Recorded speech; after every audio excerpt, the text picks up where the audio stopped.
Boltgun is an indie FPS that capitalized on the whole boomer shooter trend in recent years that probably wouldn't have got much attention at the time, save for the fact it's $40k. Beyond its visual appeal and the fun factor of playing as a space marine, even though, of course, it just had to be another one of the boys in blue, I thought it was pretty mediocre across the board and eventually refunded it. A while back, it was revealed the developers, Auric Digital, are making a sequel, and more recently, that there's going to be a second playable character this time round, a Sister of Battle. This was enough to get me legitimately interested in checking out the sequel. One, because Ultramarines are pushed so much, you'd think they're the only ones in the Imperium. But also, two, who doesn't love the fanatical nuns with guns in the Sororitas? Fast forward to a couple of days ago, and guess who was just revealed as the voice of the new character? None other than Alanah Pearce. Yeah. Unfortunately, the failed journalist turned gamer girl grifter couldn't just stick to stealing other people's art, claiming she was a writer on God of War Ragnarok when all she did was some menu options, and hilariously, the cookbook of all things. And sucking up to everyone else involved in the great media circle jerk, she's been trying to crowbar her way into acting now, for some reason. But wait, there's more, because it doesn't just stop there. While you could argue the limited voice lines in a game like Boltgun really doesn't matter either way, the first game's protagonist, Malum Kado, was voiced by Rahul Kohli. Why does that matter? Well, guess who he's been dating this whole time? Unbelievable.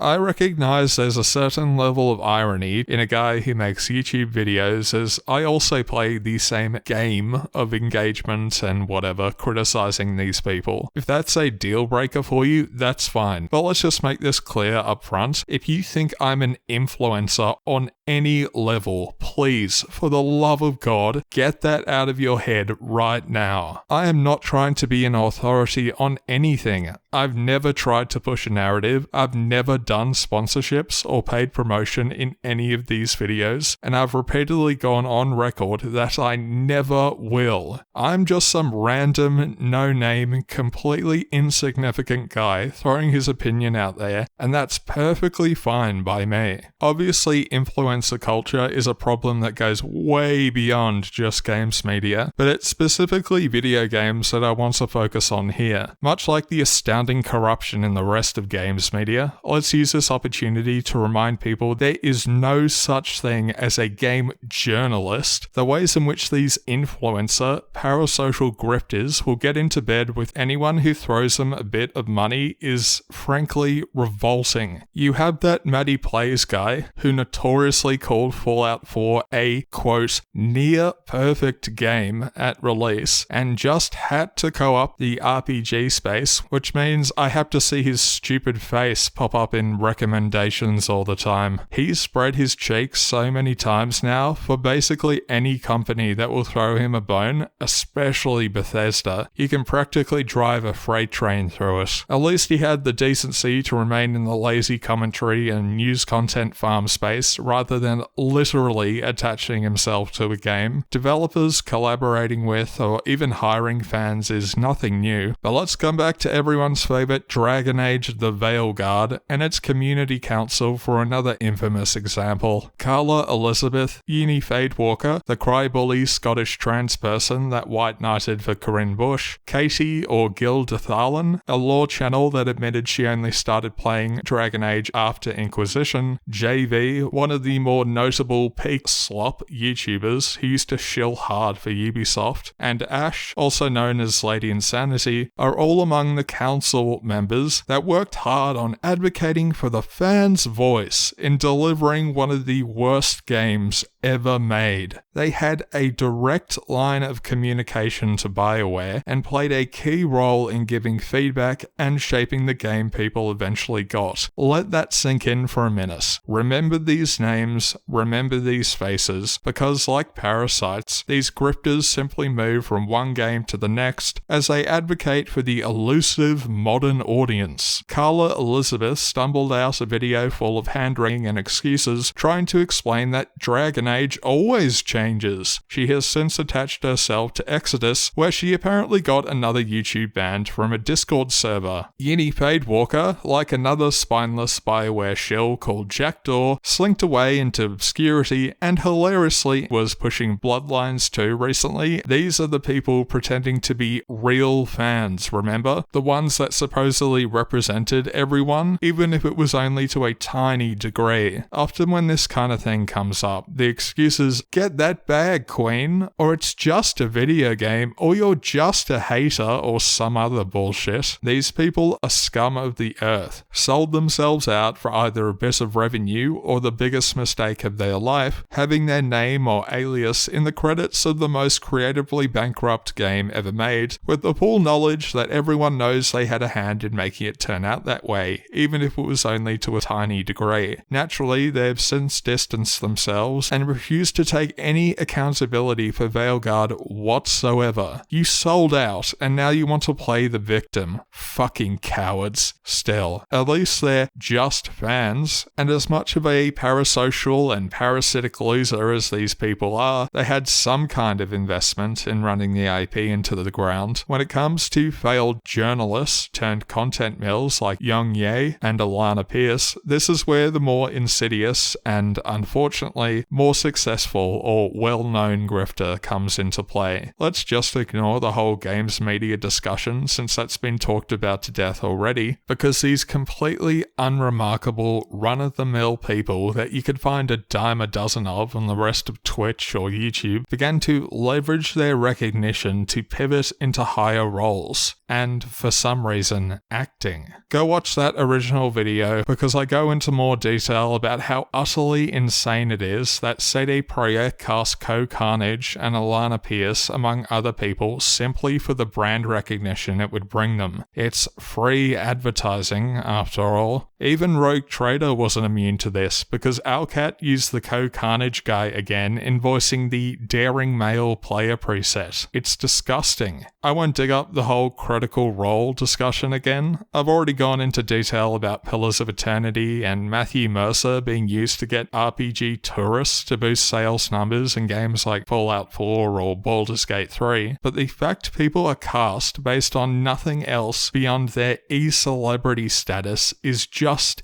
insane. You have the Slop commentary YouTuber Young Ye, who was clowned on for his Kiryu performance in Yakuza, and just recently also voiced a character in The Outer Worlds 2, or as I like to call it, Bio Slop. Just like Alanah Pearce conveniently wearing a 40k t-shirt, probably for the first time in her life, these shameless, disgusting grifters use the veneer of true fans to attach themselves to anything that'll make them a quick buck. And then, just like a parasite, they move on to the next. If that wasn't enough for you, well, when it comes to indie games and the streamer reaction slop of the week, you don't need to be a fan at all. The developer just needs to slap a big name on the box. So far, this has mainly been directed at the people who whore themselves out to the highest bidder and whatever big companies tell them, regurgitate the party line, and feed into the white noise, cynical, solely profit-driven hellscape that is games media today. We have the tourist fans who will go with whatever narrative suits them and backpedal at the slightest bit of pushback and chase the all-important ad revenue, left-wing, right-wing, centrist, whatever. They all do it. We have failed media personalities turned actors because they don't have anything better to do with their lives and sit around and let their chat jerk them off about how important their opinion is. Now, however, let's talk about the developer and company side of things. Whether grifters like Alanah Pearce or Young Ye genuinely think they've hit the big time, who can say? I mean, the way these people act, they must think everything they do is gold. But now, let's talk about using YouTubers solely for marketing. When Let's Play culture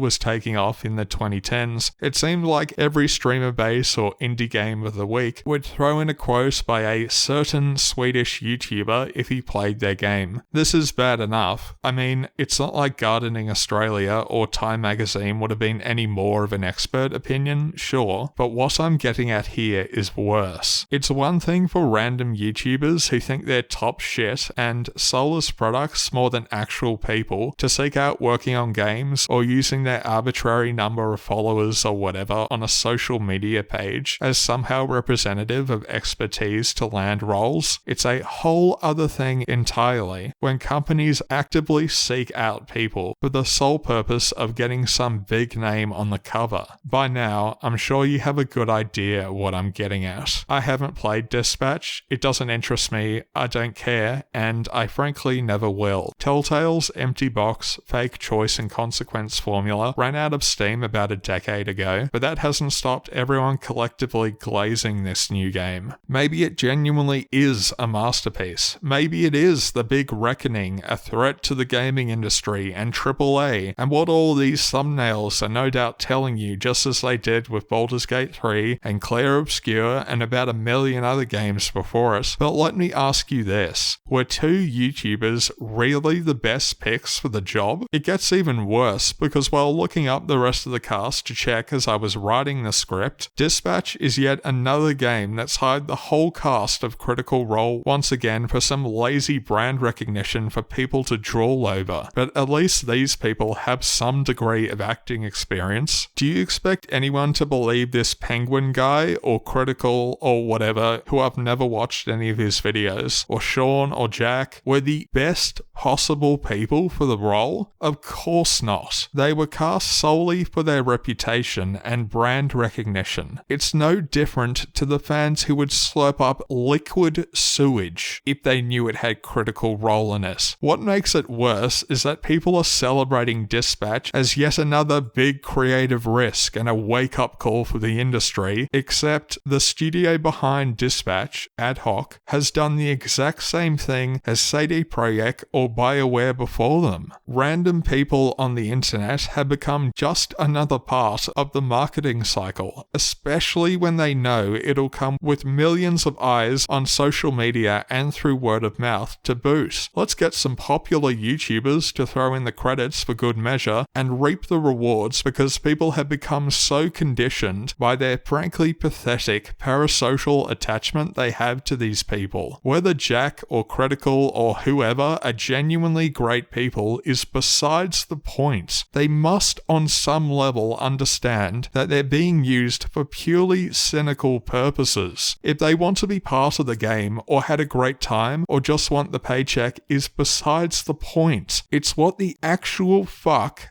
AdHoc and all these other developers are doing by treating people as products, for the same reason Alanah Pearce, Ye, and all the other grifters allow themselves to be perceived as in turn. Good God, man, it feels like I'm going insane sometimes by how pervasive parasocial behavior has become, and how many people are basing their entire existence around social media and regurgitating whatever the popular opinion is because they're incapable of thinking critically. It's not like I'm trying to make myself out as this big counterculture figure or authority either. It's ultimately your money. If you want to donate to people like Alanah Pearce or Ye or the million other streamers out there for the momentary dopamine hit when they notice your comment, or you're happy to throw money at the latest thing and barely play us before moving on to the next, it's your money and it's your life. What I find so goddamn depressing about all this, though, is that we have collectively allowed influencers to even become a thing in the first place. I mean, off the top of my head, I can't think of a single time in my entire life where I bought something based on solely what another person has said. This video's already gone on long enough. I don't want it to turn into an entire thesis if we have to get into talking about game reviews or something again, but I sincerely hope that none of you watching have done this based on anything I've said either. If there's any takeaway from this video, it's this. Don't let companies or grifters or anyone take you for a ride. Do your own research and think critically.